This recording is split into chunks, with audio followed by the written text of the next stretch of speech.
हर हर महादेव। सोमवार व्रत कथा। तो सोमवार व्रत कथा यह साधारण सोमवार की कथा है। तो आइए सुनते हैं सोमवार व्रत कथा। एक नगर में एक बहुत धनवान साहूकार रहता था, जिसके घर में धन की कमी नहीं थी।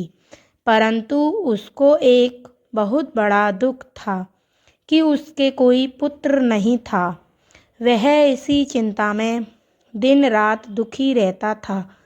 वह पुत्र की कामना के लिए प्रत्येक सोमवार को शिवजी का व्रत और पूजन किया करता था तथा सायंकाल को शिव मंदिर में जाकर शिवजी के सामने दीपक जलाया करता था।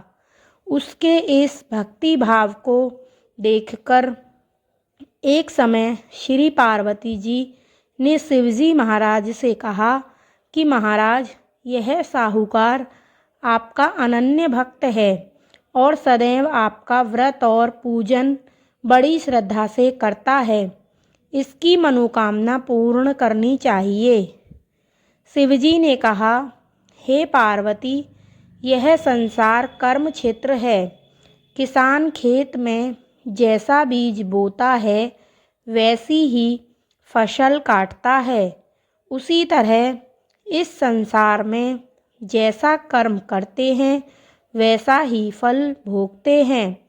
पार्वती जी ने अत्यंत आग्रह से कहा, महाराज, जब यह आपका अनन्य भक्त है और इसको यदि किसी प्रकार का दुख है तो उसको अवश्य दूर करना चाहिए, क्योंकि आप सदैव अपने भक्तों पर दयालु रहते हैं और उनके दुखों को दूर करते हैं। यदि आप ऐसा नहीं करेंगे तो मनुष्य आपकी सेवा तथा व्रत क्यों करेंगे। पार्वती का ऐसा आग्रह देख शिवजी महाराज कहने लगे, हे पार्वती, इसके कोई पुत्र नहीं है। इसी चिंता में यह अति दुखी रहता है। इसके भाग्य में पुत्र न होने पर भी मैं इसको पुत्र प्राप्ति का वर देता हूँ, परंतु यह पुत्र केवल 12 वर्ष तक जीवित रहेगा। इसके पश्चात वह मृत्यु को प्राप्त हो जाएगा। इससे अधिक मैं कुछ और इसके लिए नहीं कर सकता। यह सब बातें साहूकार भी सुन रहा था। इससे उसको ना कुछ प्रसन्नता हुई और ना ही कुछ दुख हुआ। वह पहले जैसा ही शिवजी महाराज का व्रत और पूजन करता रहा। कुछ काल व्यतीत हो जाने पर साहूकार की स्त्री गर्भवती हुई और 10वें महीने में उसके गर्भ से एक अति सुंदर पुत्र की प्राप्ति हुई। साहूकार के घर में बहुत खुशी मनाई गई, परंतु साहूकार को केवल 12 वर्ष की उसकी आयु जानकर अधिक प्रसन्नता नहीं हुई और ना ही किसी को यह भेद ही बताया।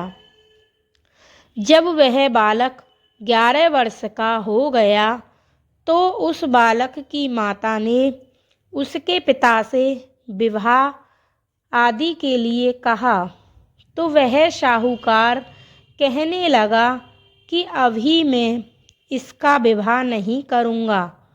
अपने पुत्र को काशी जी के पढ़ने के लिए भेजूँगा। फिर साहूकार ने अपने साले अर्थात बालक के मामा को बुला करके उसको बहुत सा धन देकर कहा, तुम इस बालक को काशी पढ़ने के लिए ले जाओ और रास्ते में जिस स्थान पर भी रुको, यज्ञ तथा ब्राह्मणों को भोजन कराते जाना। वह दोनों मामा भांजे यज्ञ करते और ब्राह्मणों को भोजन कराते जा रहे थे। रास्ते में उनको एक शहर पड़ा। उस शहर में राजा की कन्या का विवाह था और दूसरे राजा का लड़का जो विवाह कराने के लिए बारात लेकर आया था वह एक आँख से काना था।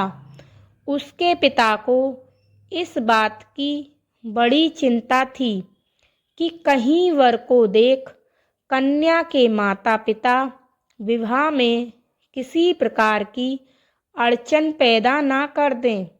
इस कारण जब उसने अति सुंदर सेठ के लड़के को देखा तो मन में विचार आया कि क्यों ना दरवाजे के समय इस लड़के से वर का काम चला लिया जाए।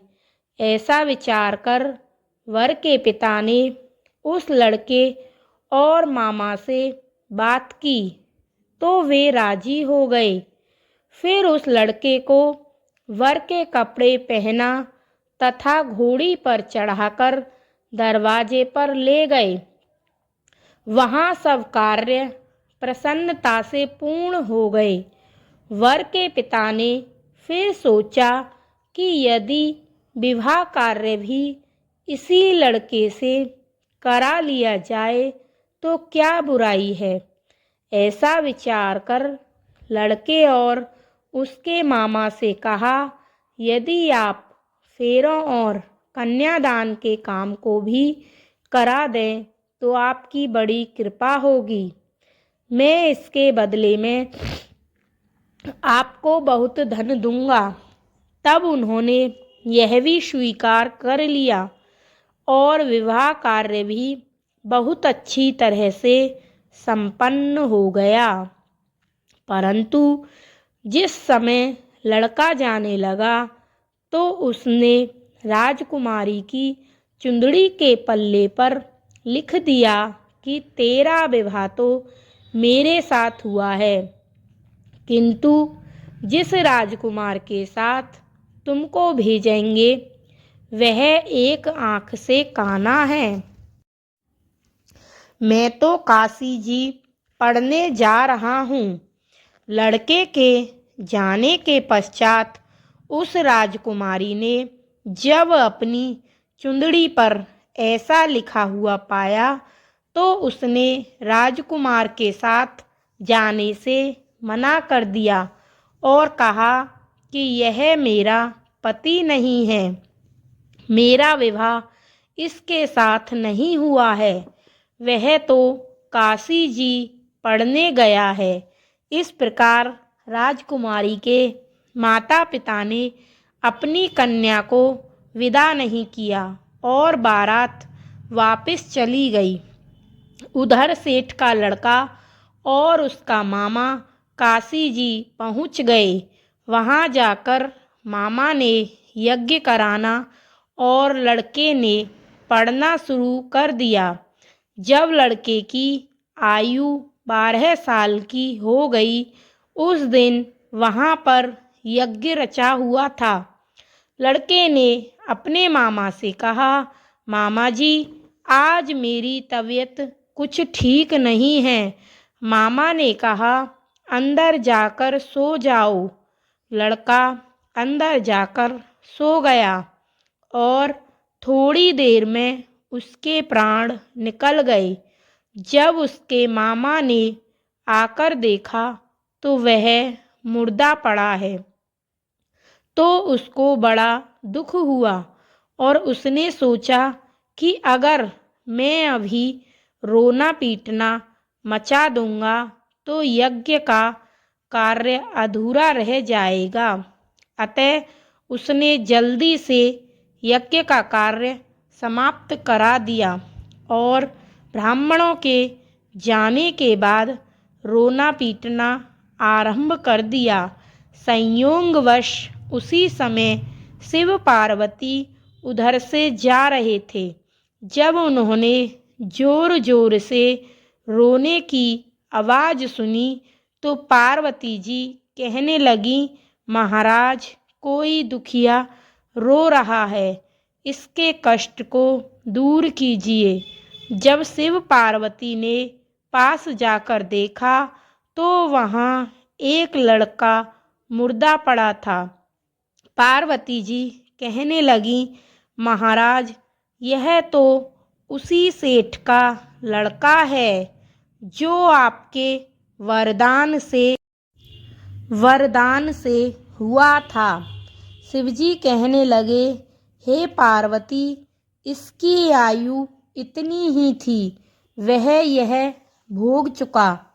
तब पार्वती जी ने कहा, हे महाराज, इस बालक को और आयु दो, नहीं तो इसके माता पिता तड़प तड़प कर मर जाएंगे। पार्वती जी के बार बार आग्रह करने पर शिवजी ने उसको जीने का वरदान दे दिया। शिवजी महाराज की कृपा से लड़का जीवित हो गया तो शिवजी और पार्वती कैलाश पर्वत को चले गए। अब लड़का और मामा उसी प्रकार यज्ञ करते तथा ब्राह्मणों को भोजन कराते अपने घर की ओर चल पड़े। एक दिन रास्ते में उसी शहर में आए जहाँ उसका विवाह हुआ था।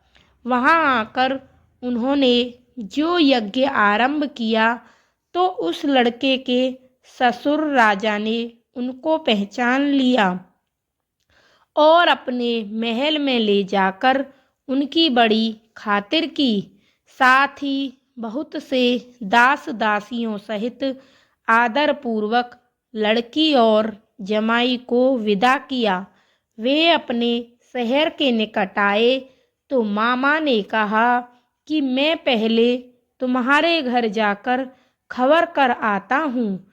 जब उस लड़के का मामा घर पहुँचा तो लड़के के माता पिता घर की छत पर बैठे थे और यह प्रण कर रखा था कि यदि हमारा पुत्र सकुशल लौट आया तो हम राजी खुशी नीचे आ जाएंगे, नहीं तो छत से गिरकर अपने प्राण खो देंगे।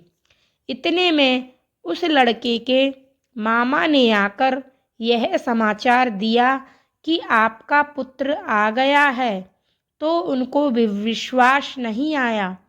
तब उसके मामा ने शपथ पूर्वक कहा कि आपका पुत्र अपनी स्त्री के और बहुत सारा धन साथ लेकर आया है। तो सेठ ने आनंद के साथ उनका स्वागत किया। इस तरह वे बड़ी प्रसन्नता के साथ रहने लगे। जो कोई भी इस प्रकार से सोमवार के व्रत को धारण करता है अथवा इस कथा को पढ़ता है या सुनता है, उसकी समस्त मनोकामनाएं पूर्ण होती हैं। हर हर महादेव। तो यह थी सोमवार व्रत कथा। ऐसी ही पूजा पाठ से संबंधित कथाएं, आरती, चालीसा इत्यादि मैं लाती रहती हूँ। मेरे चैनल पर बने रहें। जो भी मेरे चैनल पर नए हैं प्लीज़ मेरे चैनल को सब्सक्राइब ज़रूर करें। माता रानी भोलेनाथ आप पर कृपा हमेशा बनाए रखें और कमेंट में एक बार हर हर महादेव ज़रूर लिखें। और जो भी मेरे चैनल पर नए जुड़े हैं उनके लिए बहुत बहुत धन्यवाद। और ऐसे ही मेरे चैनल पर बने रहें और मुझे सपोर्ट करें। भोलेनाथ आपकी सभी मनोकामनाएं पूरी करें। धन्यवाद।